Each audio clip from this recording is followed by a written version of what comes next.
Bonjour à tous et bienvenue sur Papyrif. Aujourd'hui, je vais vous montrer comment je prépare ma propre nourriture maison pour les poissons de mon aquarium récifal.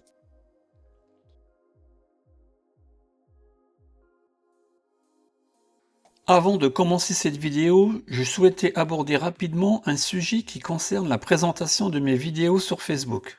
Depuis quelque temps, mes vidéos ne sont plus acceptées dans plusieurs groupes Facebook consacrés au récifal. J'ai pris contact avec l'administrateur qui gère ces groupes afin de comprendre les raisons de ce bannissement, mais je n'ai pas obtenu d'explications qui me permettent réellement de comprendre cette décision. Avant, mes vidéos étaient autorisées sur ces groupes, mais depuis mon short sur la visite d'une boutique récifale en région parisienne, c'est le blocage systématique. Comprendra qui pourra. Bien entendu, chaque administrateur de groupe privé est libre de gérer ses groupes comme il l'entend. Et je respecte ce choix, même lorsque je ne le partage pas. De mon côté, ma démarche reste la même depuis le début de l'aventure Papyrif. Partager mon expérience, mes réussites, mes erreurs, mes découvertes et mes rencontres autour de notre passion commune qu'est l'aquariophilie récifale. L'avantage de YouTube, c'est que chacun peut se faire sa propre opinion en regardant le contenu dans son intégralité. Je continuerai donc à publier mes vidéos ici en toute transparence comme je l'ai toujours fait. Je remercie d'ailleurs tous ceux qui autorisent mes publications dans les autres groupes, ceux qui me suivent, qui commentent, qui partagent leur expérience et qui contribuent à faire vivre cette petite chaîne.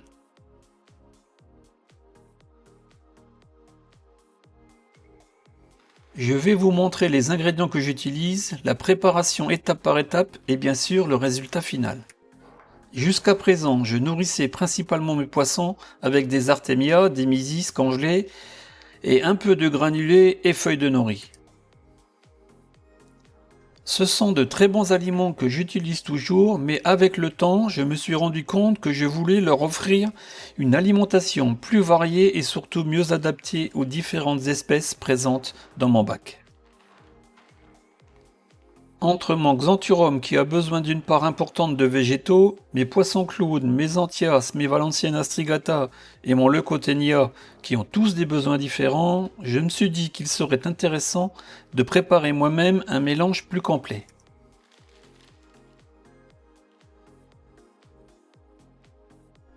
Pour cette recette, j'utilise 500 g de mélange de fruits de mer, 200-250 g d'épinards, 1 à 2 cuillères à soupe d'œufs de lampe noire,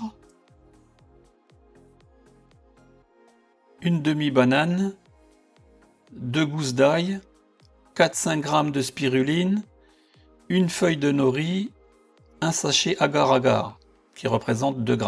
Pour tous ces ingrédients, j'en ai eu pour 20-25 €. J'ai pas trouvé les épinards que je souhaitais, donc j'en ai pris une autre marque.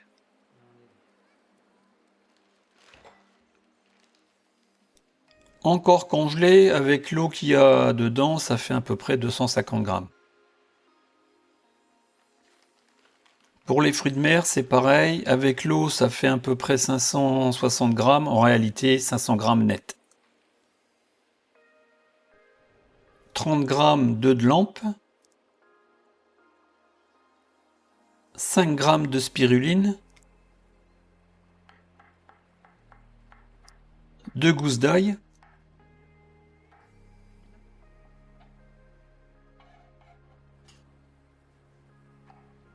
j'ai rajouté une demi-banane, car j'ai pu lire et entendre que les poissons en raffolaient.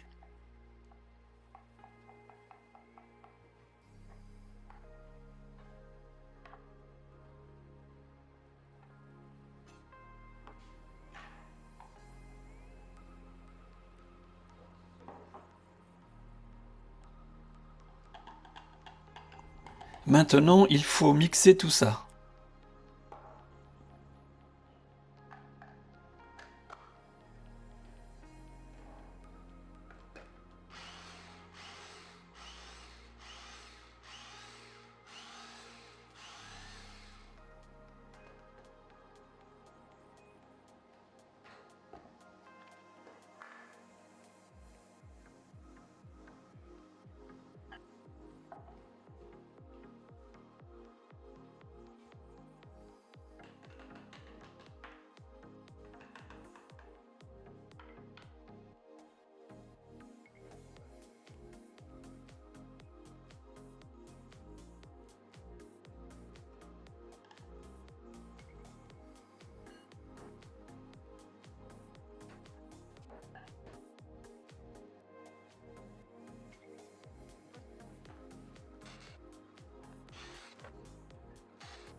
Petite parenthèse avant de continuer.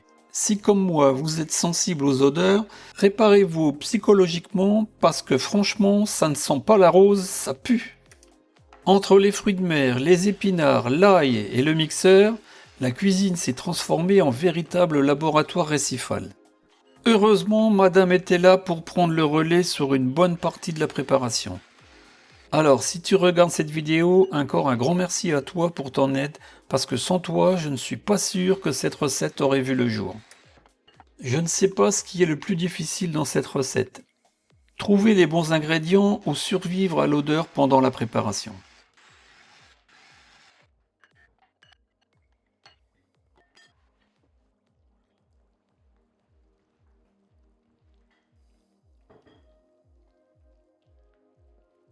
Maintenant, il faut bien mélanger tous ces ingrédients.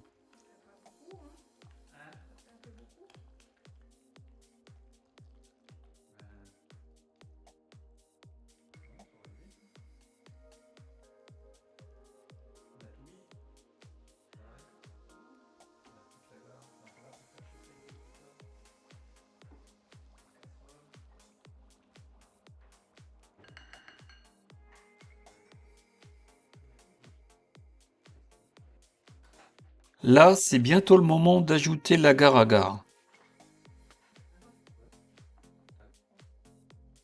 Et pour ceux qui ne savent pas, comment on prépare l'agar-agar? Fais chauffer environ 100 à 150 ml d'eau osmosée. Dissous l'agar-agar dedans en portant à ébullition légère pendant 1 minute. Laisse redescendre un peu la température. Et enfin, mélange rapidement avec la préparation. Attention, l'agar-agar fige en refroidissant assez rapidement.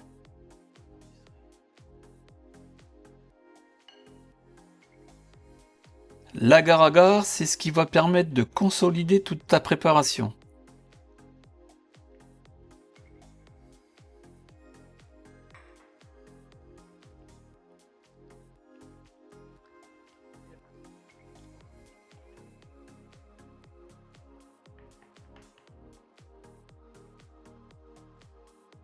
J'ai acheté sur Amazon ces compartiments à glaçons en silicone. Ça permet d'avoir des petits cubes facilement détachables.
Et comme j'en avais pas assez, un sac de congélation fera l'affaire.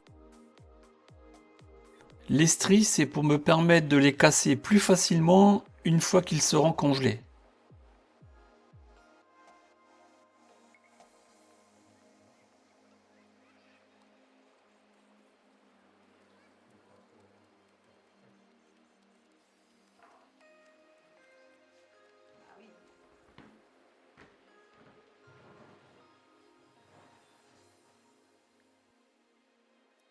Ça, c'est un morceau en décongélation dans de l'eau osmosée. Et là, une fois décongelé, le tout est bien consistant grâce à l'agar-agar.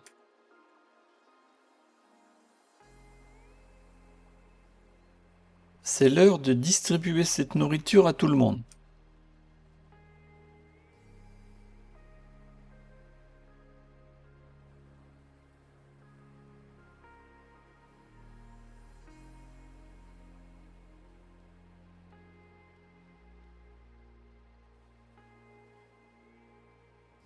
Après 3 semaines de test de ce premier essai, N'étant pas totalement satisfait du résultat, notamment à cause de la texture des épinards, j'ai donc décidé de revoir ma recette et d'apporter quelques modifications. Toujours les œufs de lampe noirs. Cette fois-ci, les épinards sont déjà hachés, ce qui facilite énormément le mélange. Lors de mon premier essai, j'avais eu beaucoup de mal à obtenir une texture homogène. Il restait beaucoup trop de gros morceaux. Toujours le cocktail de fruits de mer. Cette fois-ci, à l'inverse de la première fois, j'ai sorti bien avant les fruits de mer et les épinards congelés. J'ai lu sur un post que la décongélation et la recongélation n'étaient pas néfastes pour les poissons, alors que ce n'est pas du tout le cas pour nous humains. Pour cette nouvelle recette, j'ai volontairement augmenté la part végétale car mon Xanthurum en raffole. Mais je constate également que plusieurs autres poissons du bac en consomment régulièrement. J'ai gardé la base de 500 g de fruits de mer qui vont apporter les protéines nécessaires à mes poissons. Chaque ingrédient apporte quelque chose de différent afin d'obtenir une alimentation la plus complète possible. Comme tu peux voir, c'est toujours madame qui prépare, car ça pue toujours autant.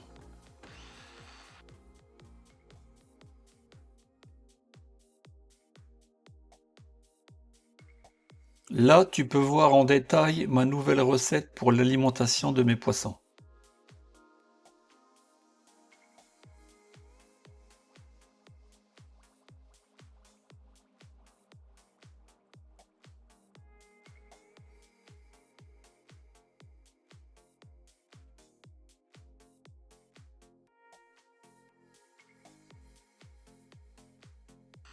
L'avantage de préparer soi-même sa nourriture est que l'on peut adapter des proportions en fonction de la population du bac.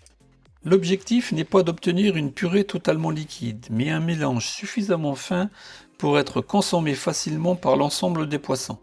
Pour ces deux recettes, je n'ai rien inventé. Je me suis inspiré de ce que j'ai pu voir sur les réseaux sociaux.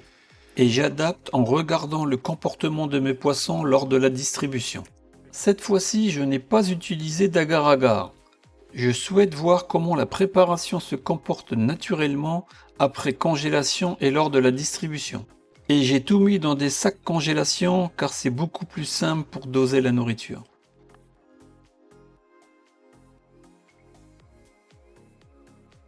Voilà pour cette préparation de nourriture maison. Je ne prétends pas avoir trouvé la recette parfaite, car en récifal, il n'existe probablement pas une seule recette idéale. Chaque aquarium est différent et chaque population a ses propres besoins. L'objectif est simplement d'offrir une alimentation plus variée en complément des aliments congelés classiques que j'utilise déjà.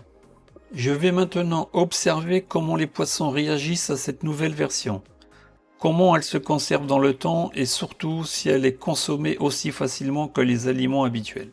Par contre, j'ai relevé que cette nourriture pollue plus que les aliments congelés du commerce et que je dois changer mes micro-bagues beaucoup plus souvent. Donc, à surveiller.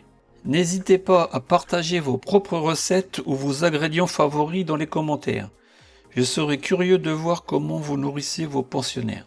Si cette vidéo vous a plu, pensez au petit pouce bleu, à vous abonner si ce n'est pas déjà fait. Et je vous donne rendez-vous très bientôt pour un nouvel épisode de Papyrif.